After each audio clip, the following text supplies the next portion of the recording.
Adventurers, we have arrived at the Columbia River Maritime Museum. This location is inside Astoria, and I can't wait to show you. Now, whenever you get to this location, you can see there is an outer building here, but there's a lot of outside structures also, in addition to some of the boats and ships. So we have a lot of exploring to do, and I can't wait to take you along on this one. This is a long time coming, 3 years in the making, and here we go.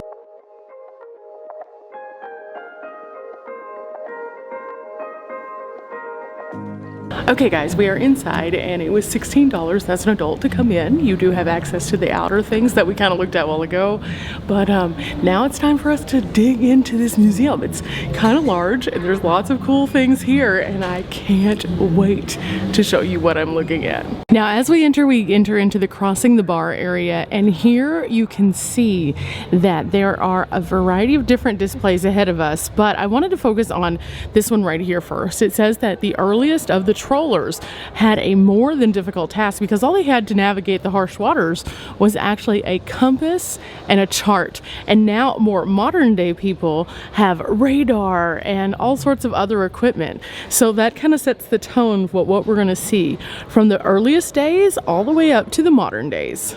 To give a bit of context, the area that we're looking at specifically is where the Columbia River actually comes into the ocean, and the Columbia is a freshwater river, and so it's kind of interesting how the fresh water blends with the seawater and what kind of ecosystems that causes along the way, but also what kind of things that you can find here as a result of that, because they need things that can be compatible with both.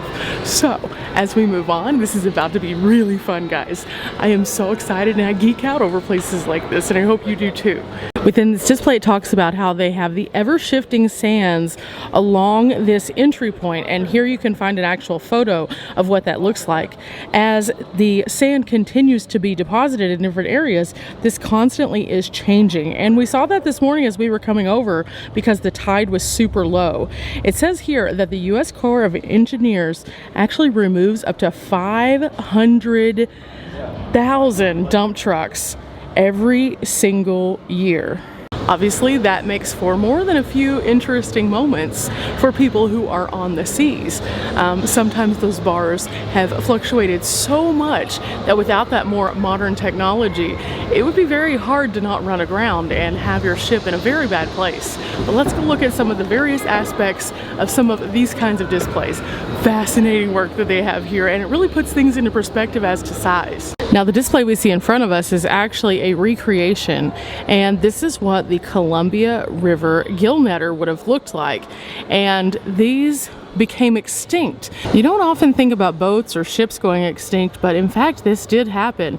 As technology surpassed the more simplistic design of the gill netter, it became obsolete, and instead of keeping these and improving them, they basically just fell to the wayside. So whenever they created this display here, they actually had to do a lot of research and tried to create something that looked the most similar to the actual gill netters that once served along the Columbia River. Now, as we pass through this gallery, you'll notice that there you have signs along the bottoms of the ships so you can see what they are and some of the contextual pictures of what they might have done. Not to mention there are some little blurbs here that tell a little bit more about it. For example, this ship right here was actually one of the first trawlers, and it had a motorized gill net boat outfitted for gill netting, and then also they would do salmon runs, but toward the end of the season they would use these big boom arms actually to kind of troll through the waters at a 45-degree angle. Now, as you can see, this boat is a considerable bit larger than the last one. You have a little bit more working room on the rig itself. You can see what that might have looked like for the fishermen out on these boats. And then also, as we kind of swing in this direction, you have an actual cabin where you could do all of the navigation from that. And this became imperative in the more modern versions of these boats as they were combing up and down the sides of the water. And yeah, some very interesting tools in there too, guys.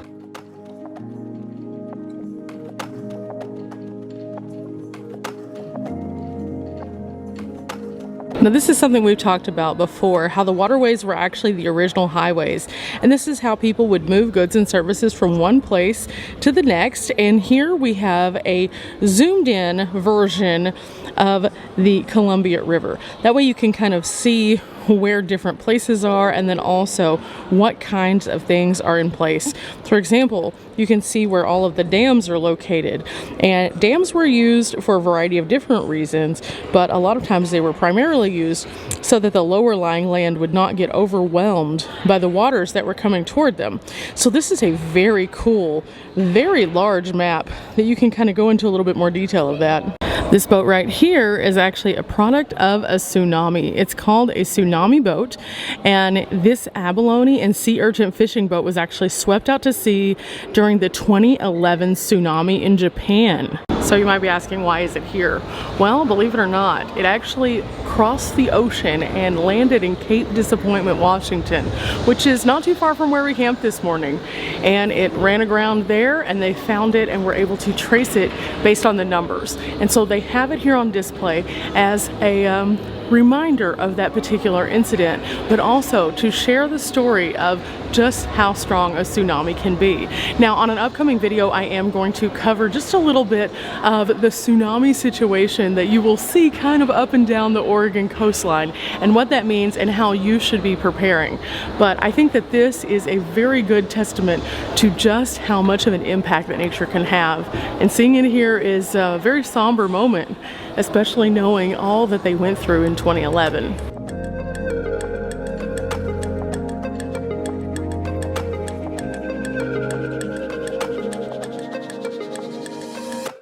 Okay, so today we get to do something kind of fun while we're here. Towboat or tugboat? This is the question. Along the way, we've seen many of these tiny little boats pushing or pulling these huge boats, and I've always wondered, what makes them so strong that they can do that? I mean, these big boats are struggling in some of these cases, but these guys are small and mighty. So today we're getting some brain wrinkles, and I'm so excited. Okay, here we have 3 examples: a harbor tug, an ocean going tug, and a tractor tug. Each one of them is a little bit different, and it's kind of interesting to see the differences between them actually. One of them only measures about 100 feet in length. And that's what I'm saying. A lot of times these things are small and mighty, but they can pull up to 500 times or push up to 500 times their own weight. Believe it or not, since these things are so small, you wouldn't expect them to have all of this going on, but there are a lot of things in this guy. You can see here there's something called a Texas deck. Looks like it has the kitchen in there, the main quarters area with closets, toilet, things like that. There's also a captain's quarters, there is an engine room, a steering system, an oil spill response equipment area, and then also you can see their freshwater system down there also.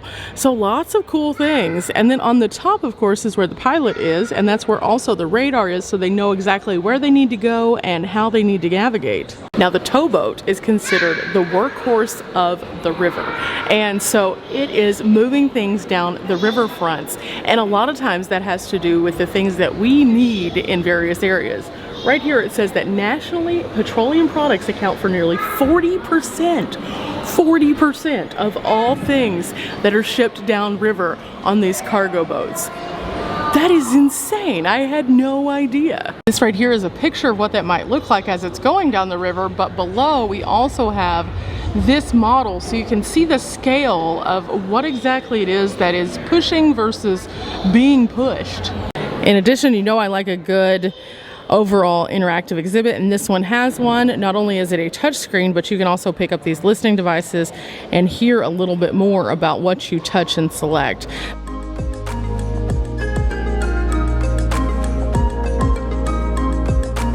Kind of going along with the tsunami, there's actually a screen here also telling a few of the stories of the tsunami and kind of what that looked like and what it felt like and what it was to be in that moment. And the images,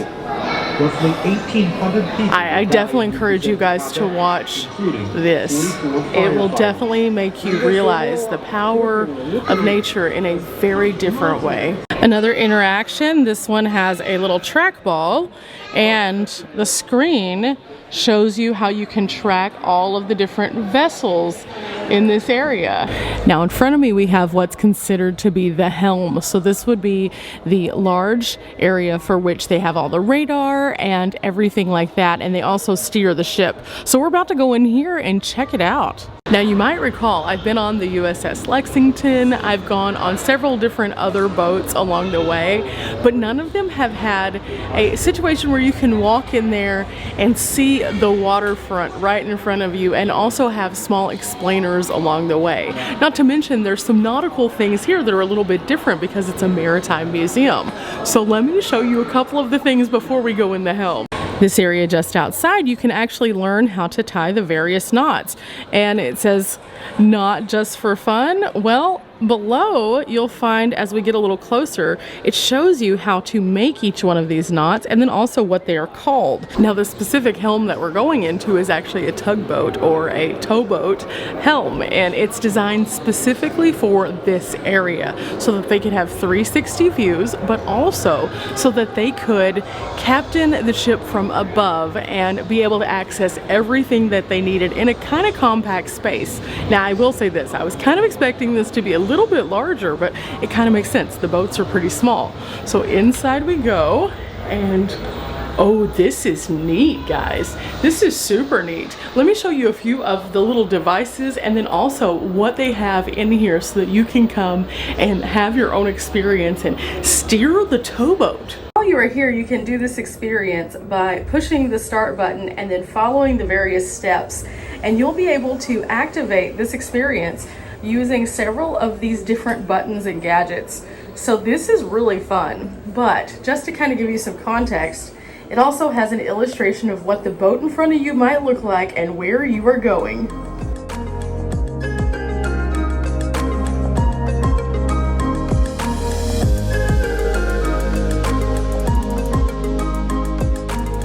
Fun fact, did you know that at one point in time this was considered to be the salmon canning capital of the world?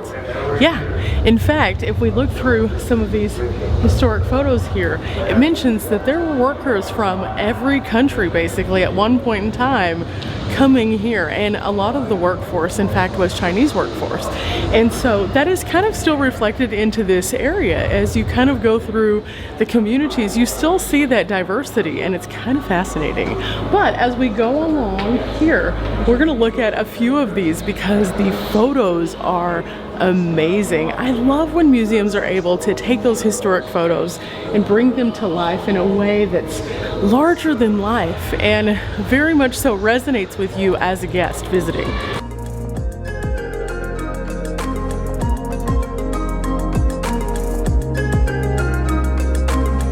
Did you know at one point in time they rallied for Commercial Fishermen of America to have their own union?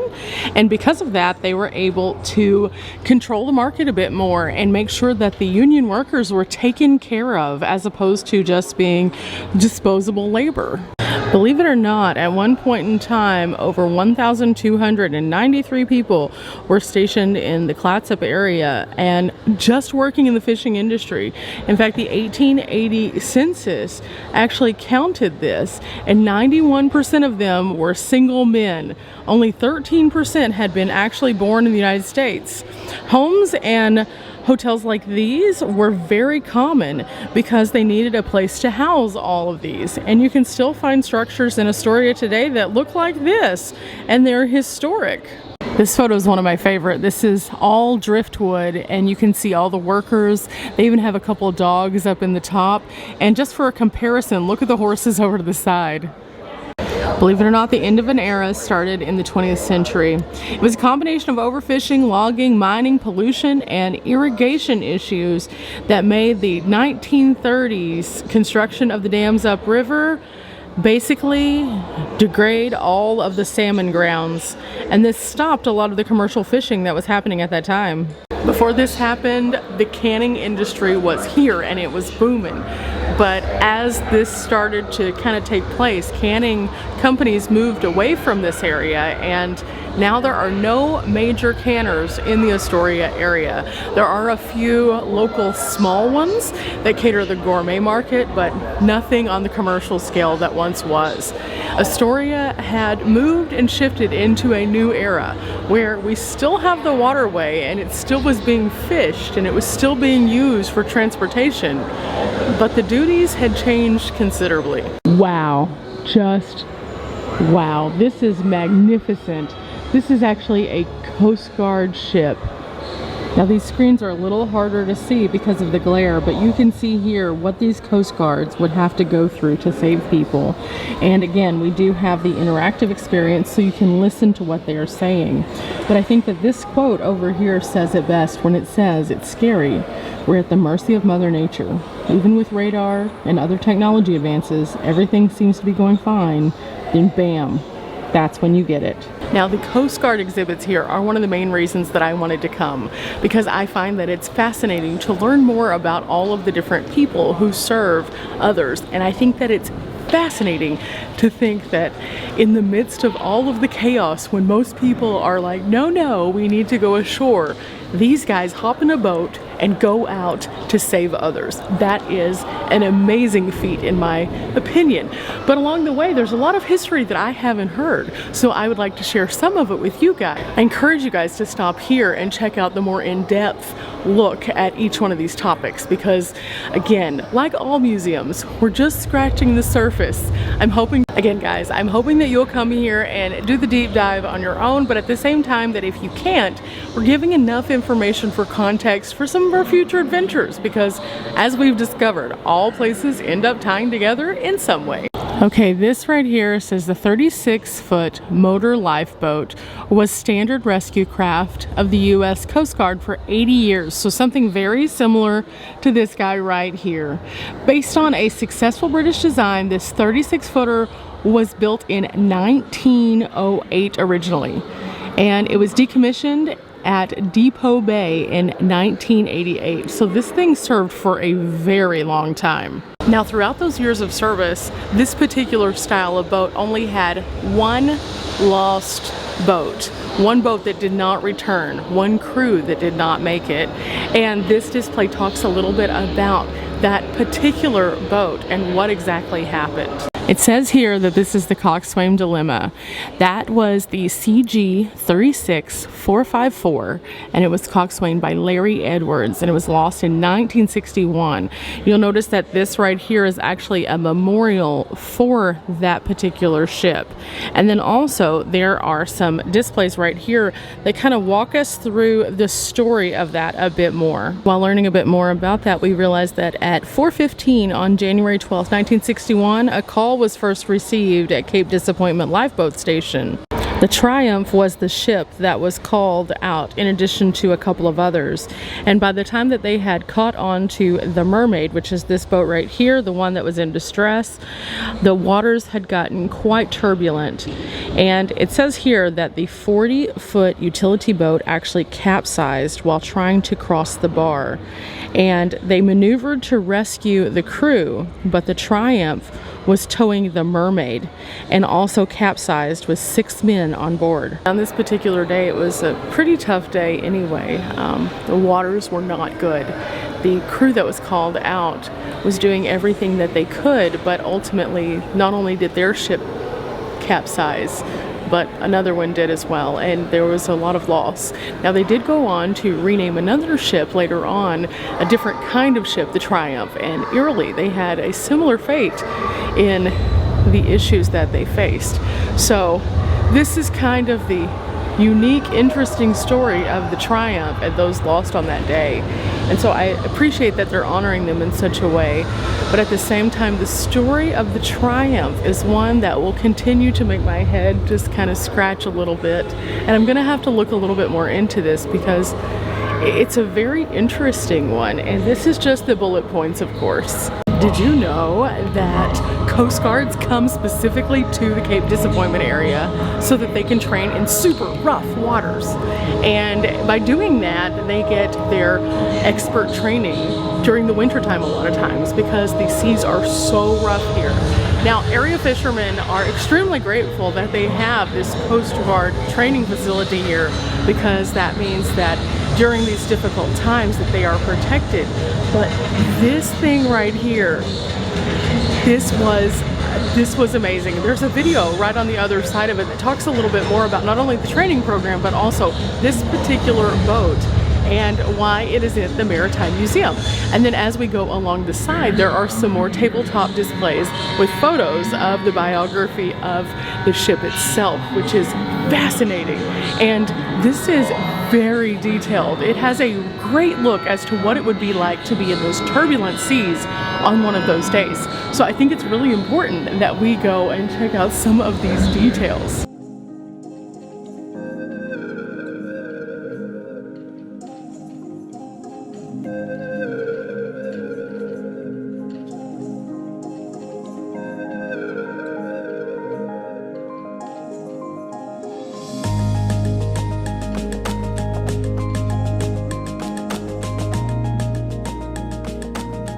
Now, a few things I just noticed in this display. Number one, everyone is strapped in. I have never understood how they could stay on the boat if they were in such crazy waters, and that makes so much more sense now. Number two, the video also mentioned that this is the one place where making one of those split-second decisions can be corrected so that the people who are physically working on the boats, the Coast Guard trainees, will know the best response, because this is the only real-life experience that they will have before they are put out into the world. So the training here is very extensive.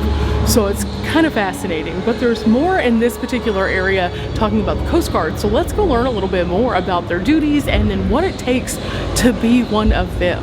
Here we learn a little bit more about this especially hazardous area. In 1977, the National Transportation Safety Board actually declared the Columbia River Bar a especially hazardous area. It's the only river bar in the entire 88,533 miles of U.S. coastline that has been given this specific designation. It goes on to document the story of the gambler, and it does chapters. So chapter 1 is here and talks about how engine failure typically would not put a boat in immediate danger, but at the mouth of the Columbia it could be life-threatening. And in fact, on March 16th, 1984, the Gambler, a 20-foot pleasure boat, suffered engine failure somewhere north of the Columbia River entrance, and soon the radio distress calls were put out. As a result of that, on chapter 2, we find out that the Coast Guard helicopter located the Gambler 12 miles north of the Lifeboat's location, and by the time that the Lifeboat had reached the Gambler,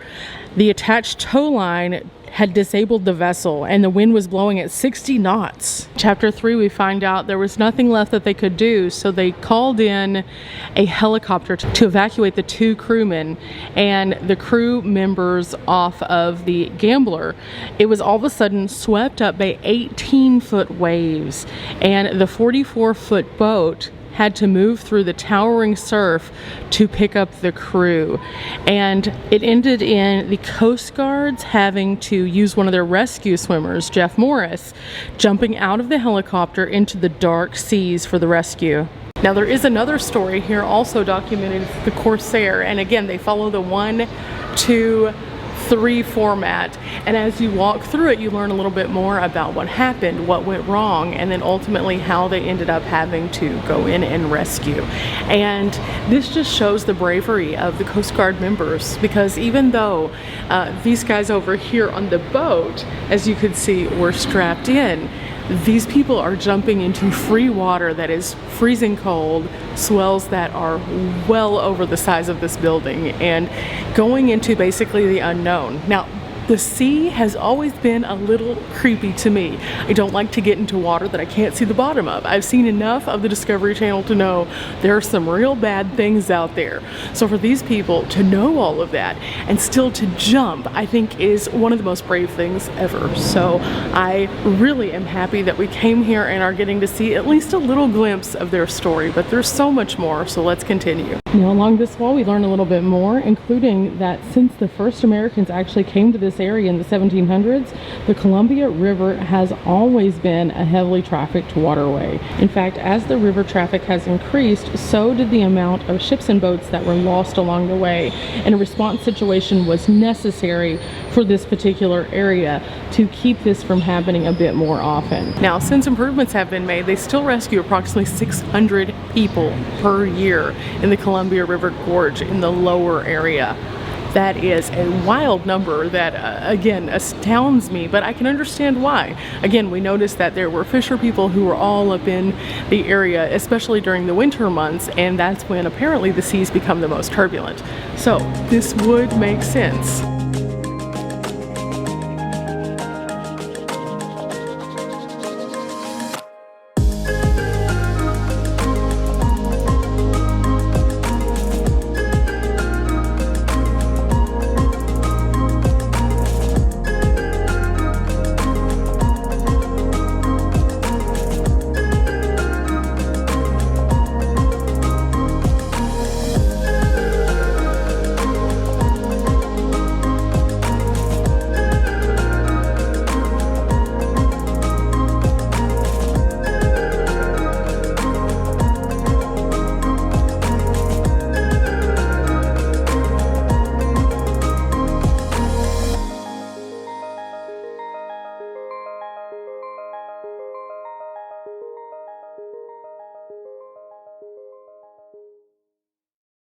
Now, as we walk through this next section, we're going to walk into a world that explains a little bit of the history of the area, and I think that that's very important for context. Here we have a story in 1813, and this was Captain William Black of the Raccoon exclaimed, "Is this the fort about which I have heard so much?"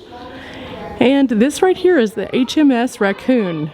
This was a British warship piece, and it was sent with the orders to destroy Astoria. Also, we have guns from the Uss Shark, and something that says here, A Tale of Two Guns. Now, one of the guns is currently being restored a bit, but the gun on the left, which is the one that is being restored over here, was actually made in the 1920s, and it fired a round that shot about 18 pounds.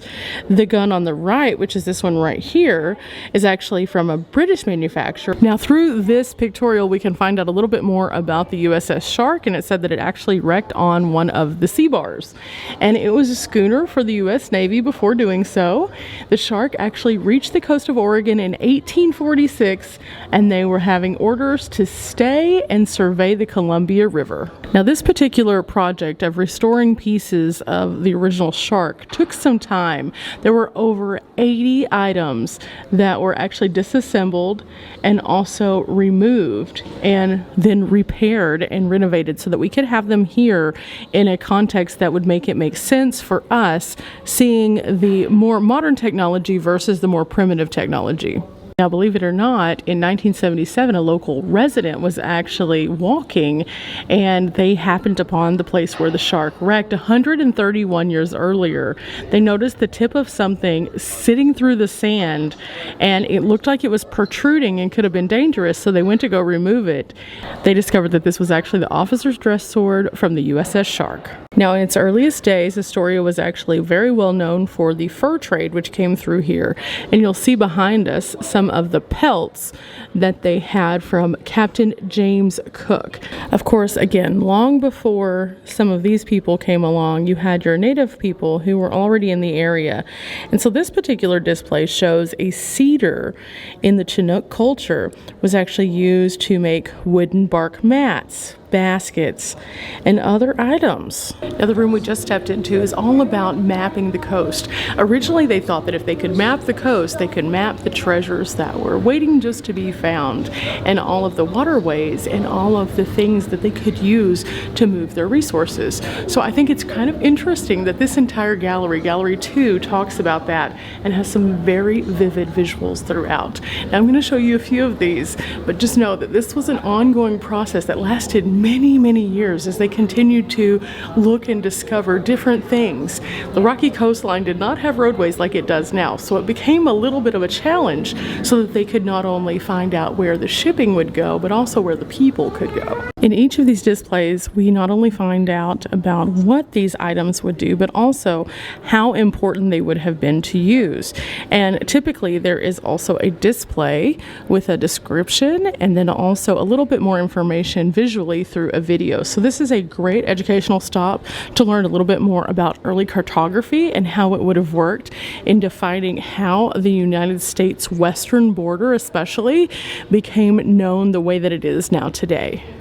We next move into the shipwreck area. It says here, imagine the terror of feeling the ship shudder as it runs aground on an unseen sandbar. It goes on to say that there are over 3,000 ships that met their demise along these sandbars here in the Oregon area, along the Columbia. And so there are still things being found even to this day from some of those earliest shipwrecks. And now we're gonna go and learn what that might have been like. I can't imagine, I don't want it, I don't need it.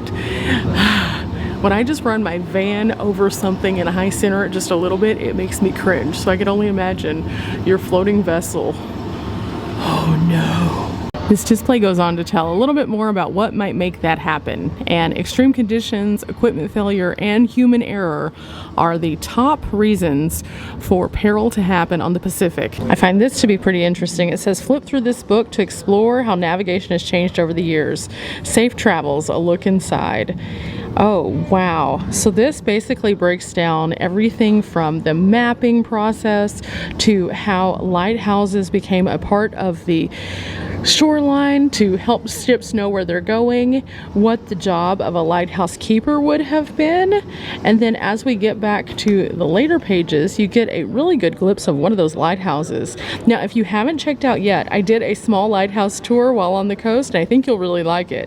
In fact, whenever I came into Oregon, I picked up a lighthouse tour, which you can pick up at any of the visitor centers.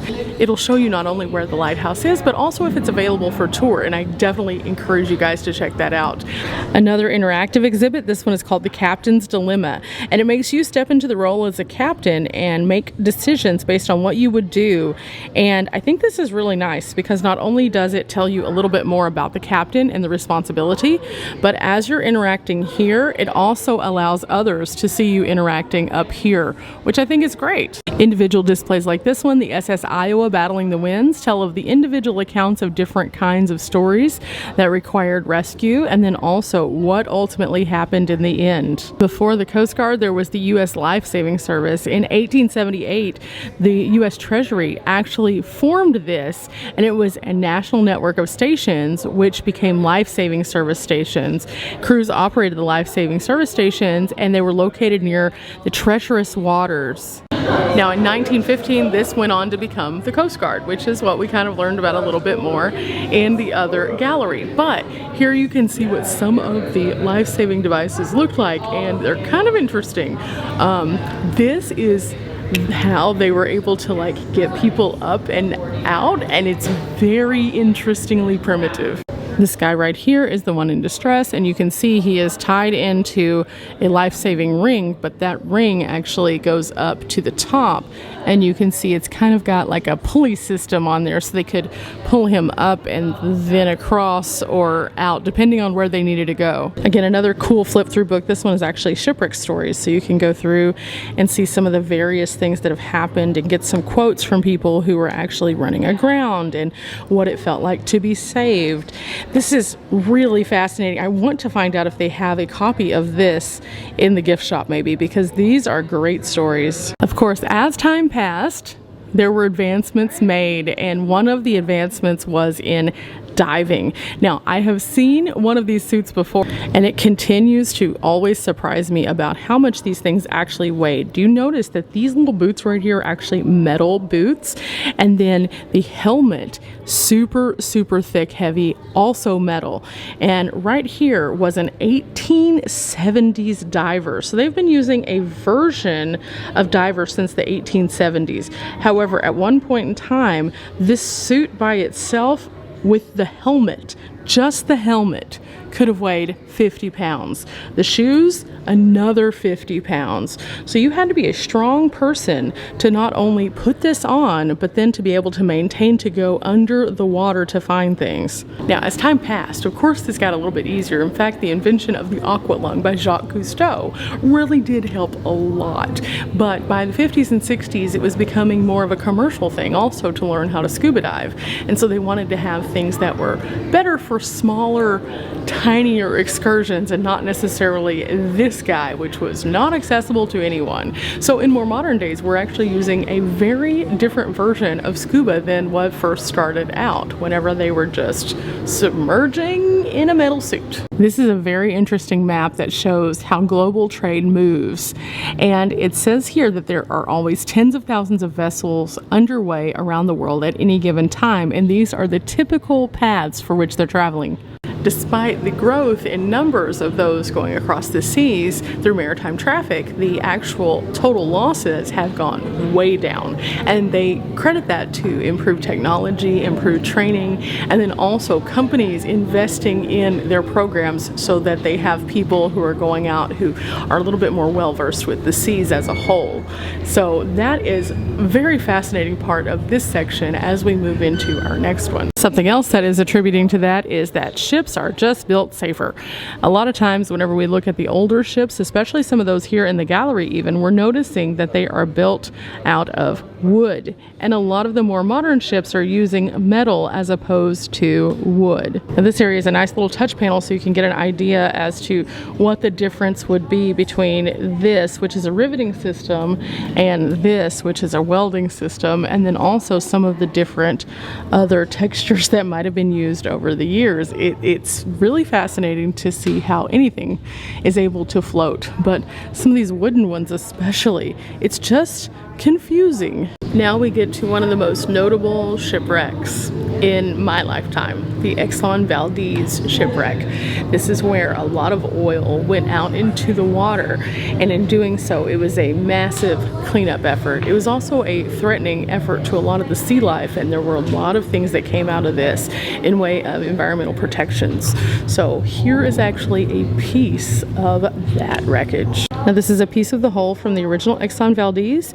This actually occurred March 24th, 1989, and was considered to be the worst oil spill in U.S. history until it was topped in 2010 by the Deepwater Horizon oil spill. And that one, of course, we have seen. There is a movie about it, and it is a tragedy in itself, but this shaped most of my childhood. In this display, we learned that approximately 250,000 seabirds, 3,000 otters, 300 seals, 250 bald eagles, and 22 orcas perished in this. Approximately 11,000 Alaskan natives had to clean up that spill because it was in their area, and along the way, they pushed for more protections. Well, in 1990, one passed, and it actually still to this day shapes the way that oil and gas is moved throughout our seas. And I think that that's very important because the impact that that had was so vast, so vast. Now on my channel, I constantly am talking about the impact that we each have and the ripple that we create.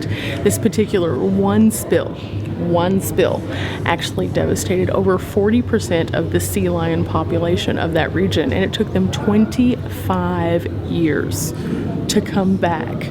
25. So in that 25-year span, think of all the things that were affected by those animals not being a part of that ecosystem. A lot of times we don't think about an animal in a specific area because it's not human, but the animals also impact everything around them with the same ripple. What they eat, where they go, what they do. All of those things are a factor. So this was huge.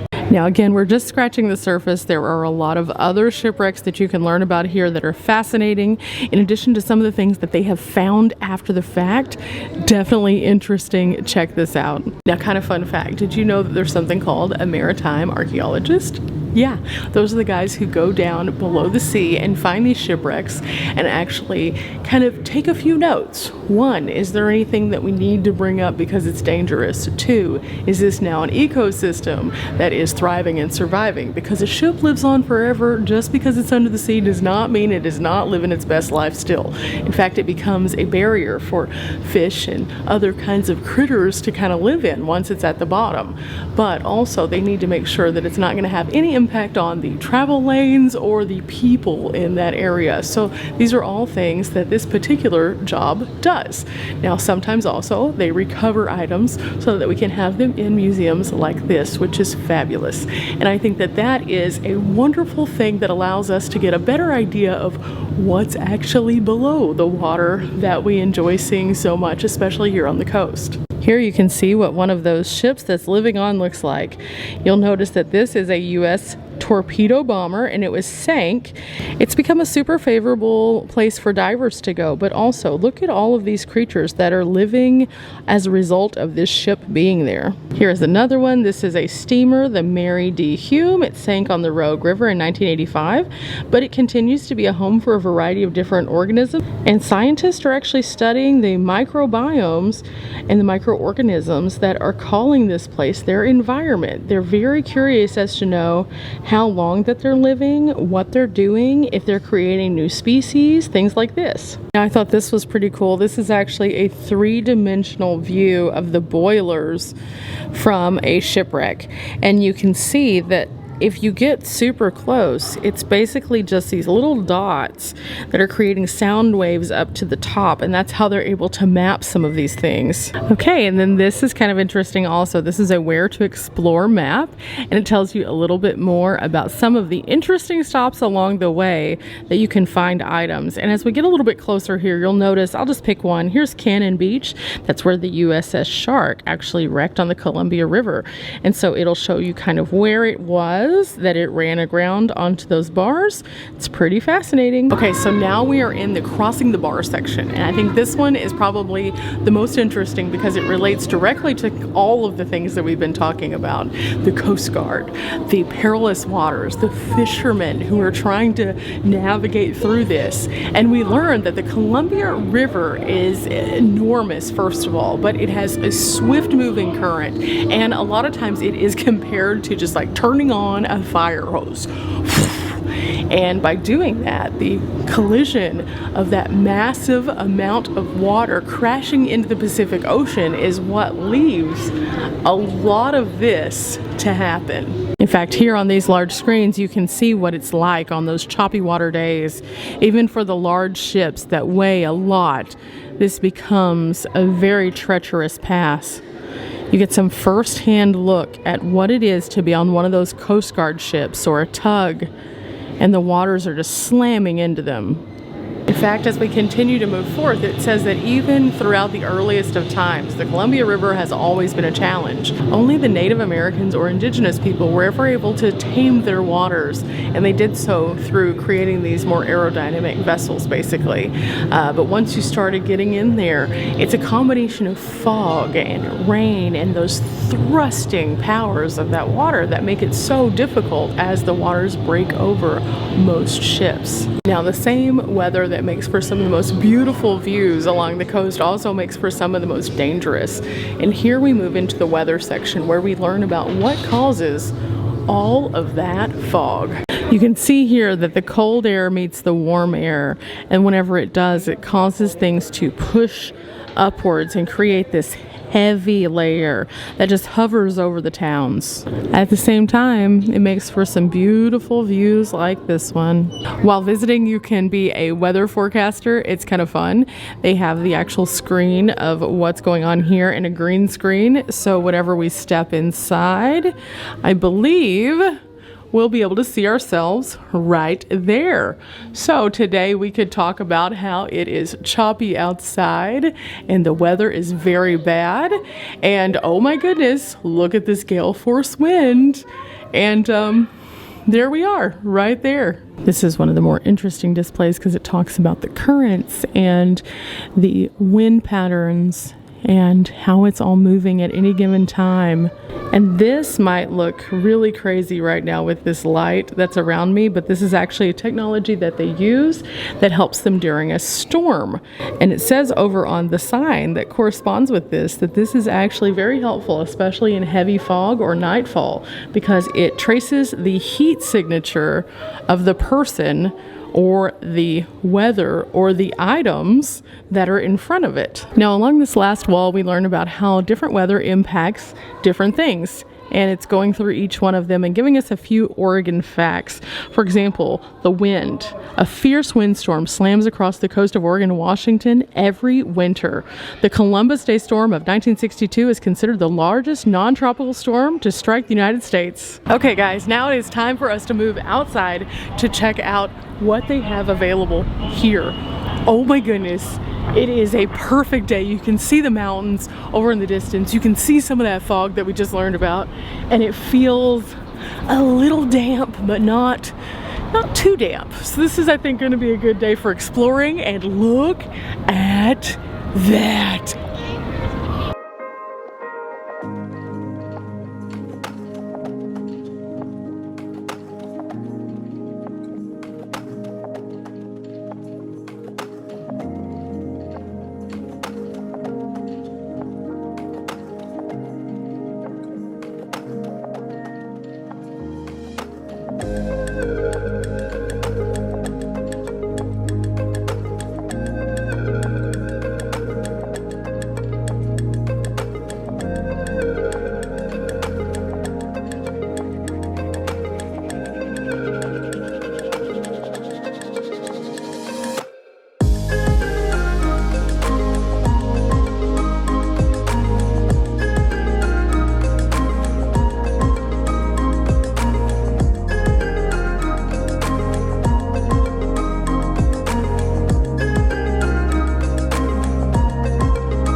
I have to say, this is a cool ship to be on, and it's very interesting because they have this door open so you can see inside, so you can kind of see all of those devices that would steer the ship. Also, it's kind of neat. But the deck itself is not exactly completely level, so keeping our eyes on the prize while we're walking around for sure.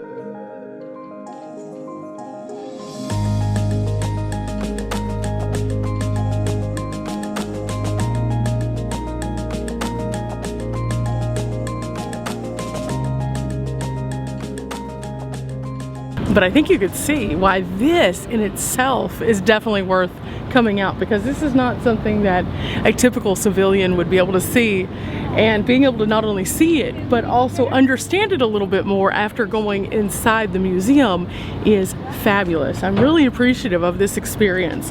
Now, you can't go deep within the hull and find out what's below, but you can come out here on the deck and get a view from both the bow and the stern, which is really, really spectacular.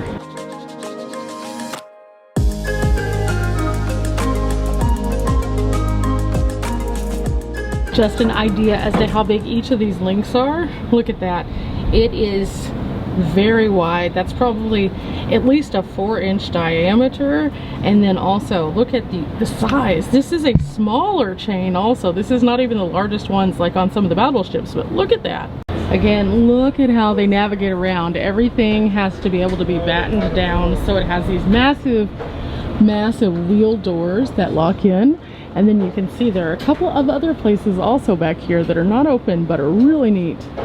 Now again, check this out. Look out there and see those massive ships. This is a beautiful view, and we're right next to this Coast Guard vessel beside us, the 630. Just to give a little bit of context, we were just on the Columbia. This Coast Guard boat that's beside us much larger. Let me show you so you can get the full scale, because it's hard on a video for you to understand. The sheer size of this one is big. But that guy, oh, he's huge. So this ship is large enough that they actually have a full-on grill and gym on the deck. And then you'll notice that as you go over, there's an additional deck, and then the massive area that would have most of the living quarters and things. And then there's the one we were just on. Now again, I just find it fascinating that you can physically go on one of them, but then see the other one and see kind of the modern things that they've put on it to make it a little bit more comfortable for the people who are on the actual ship, but also some of the training things that they are doing to get ready to go out in this one specifically. It was kind of interesting. And you can sit and you can watch, but they don't really interact with you, so don't expect that. But on a lucky day, maybe you might be able to ask some questions. I don't know, but they are at work. So we're just spectators in their little universe here in Astoria, but it has been a wonderful place to do so. In fact, I have enjoyed this trip thoroughly, and I'm so glad that after 3 years, I finally made it here, and I hope you are too.